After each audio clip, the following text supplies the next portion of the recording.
Cilik-cilik bos. Assalamualaikum warahmatullahi wabarakatuh. Salam sukses pada kesempatan sore hari ini.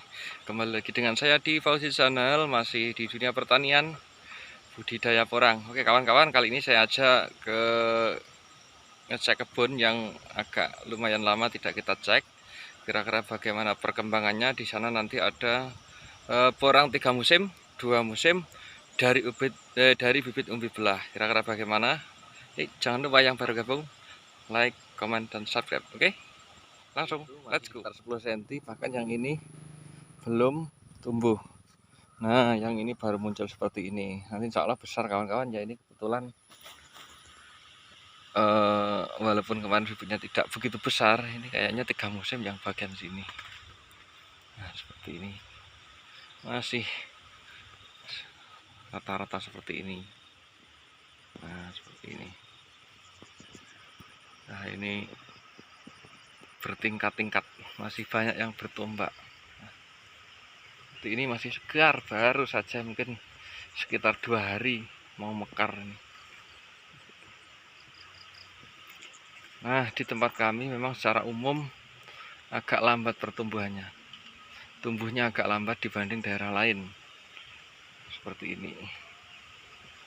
Nah, ini baru saja mekar sekitar 2 atau 3 hari yang lalu. Yang dari sana yang 2 musim agak lumayan kecil itu juga masih banyak yang kuncup.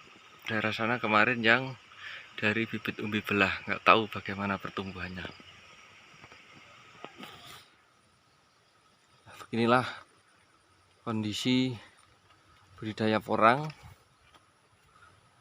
tetapi suatu kebahagiaan tersendiri bagi petani apabila di musim-musim ini sudah nyata tumbuh.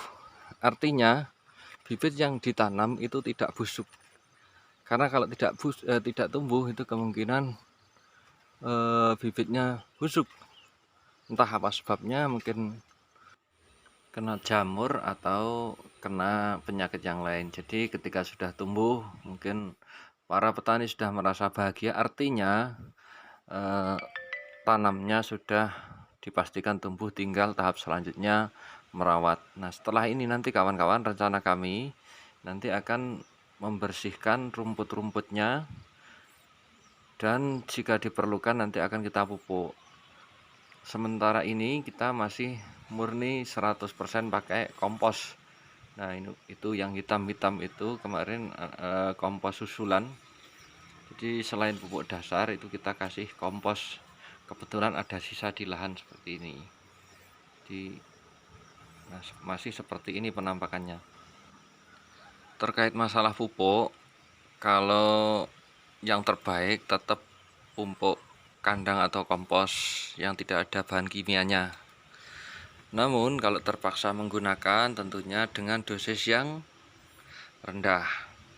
Kelihatannya ya hampir tidak bisa dipungkiri pupuk kimia itu sangat dibutuhkan. Cuma dosisnya kalau menurut saya itu sangat kecil sekali. Walaupun sekali lagi yang terbaik adalah dari pupuk kompos yang tidak menggunakan kimia.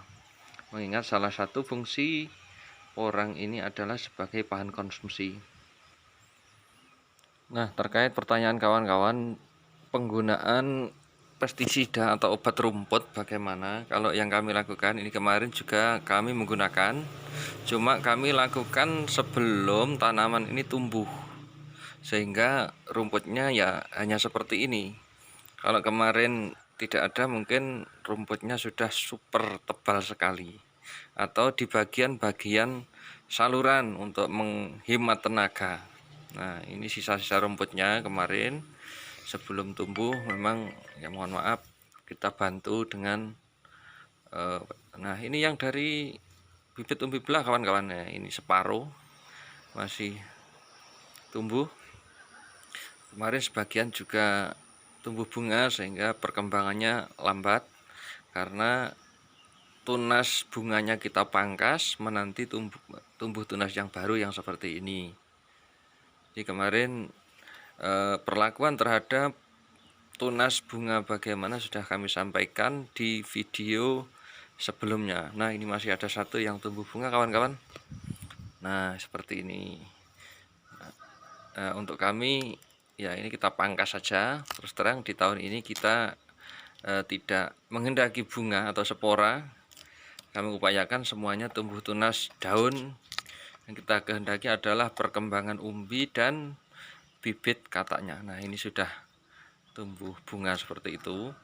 Kemarin kalau bisa ini sudah hampir ketuaan sebenarnya. Mudah-mudahan nanti masih bisa tumbuh tunas seperti yang lain kawan-kawan.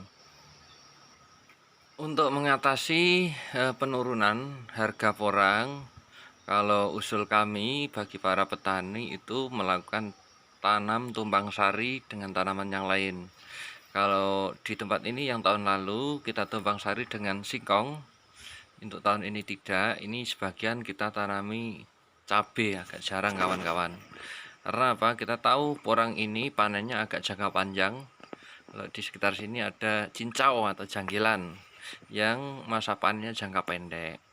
Dan perlu kami sampaikan, media ini atau medsos, YouTube, Facebook dan lain sebagainya itu sebagai bahan pertimbangan saja. Karena apa? Durasi yang sangat terbatas itu tentunya akan sangat mempengaruhi, ada beberapa hal yang mungkin belum tercover. Nah, pembelajaran yang sesungguhnya menurut kami adalah ya datanglah kepada seorang yang ahli kalau sudah ada di sekitar kita, belajar yang sesungguhnya. Jadi media ini sebagai penguat, sebagai bahan pertimbangan, sebagai ya penguat keilmuan kita terhadap petani porang. Nah, seperti ini rumput-rumputnya nanti akan kita bersihkan. Kebetulan di sini belum kita timbun juga. Nanti kita bersihkan lalu kita timbun. Ya, sebagai bahan masukan saja, di setiap musim alangkah baiknya petani itu menanam ya yang dari bibit kata, yang dari bibit umbi mini, yang satu musim, yang dua musim, sehingga perputaran bibit itu terus mengalir, sehingga tidak setiap tahun itu beli bibit kecuali pengembangan. Nah, jadi kita bisa tanam, bisa panen dari perputaran yang kita lakukan sendiri, kecuali sekali lagi pengembangan. Nah, kalau kita lihat dari bawah seperti ini, kayaknya belum lengkap pertumbuhannya, belum semua tumbuh, apalagi yang kemarin sudah kita pangkas yang tumbuh bunga. Jadi ya seperti ini, yang paling bawah ini masih banyak yang belum tumbuh seperti ini. Nah, ini masih banyak yang belum kuncup. Terima kasih sudah mengikuti perjalanan kami. Ketemu lagi di video selanjutnya. Salam sukses dan sehat selalu. Tetap semangat. Wassalamualaikum warahmatullahi wabarakatuh.